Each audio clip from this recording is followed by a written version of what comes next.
Ditinggal sholat tarawih di masjid, sikok rumah di Musi Banyuasen dibobol maling. Atas kejadian tersebut, duit Rp1 juta samo sikok unit HP hilang digasak maling.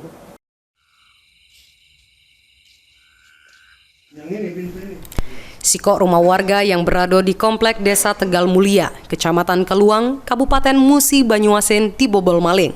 Pemilik rumah yakni Yai Musihan bersama Nyai Mujinem terkejut pas balik dari sholat tarawih di masjid.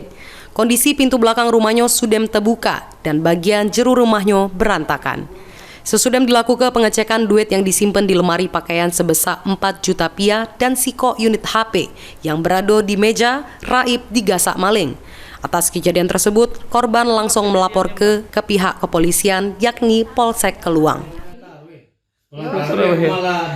Jadi kosong tempat ini. Ya, kosong. Untung pintu sini tidak dibukanya. Hilangnya HP dengan uang ya, Mbah? Iya. Uangnya berapa, Mbah?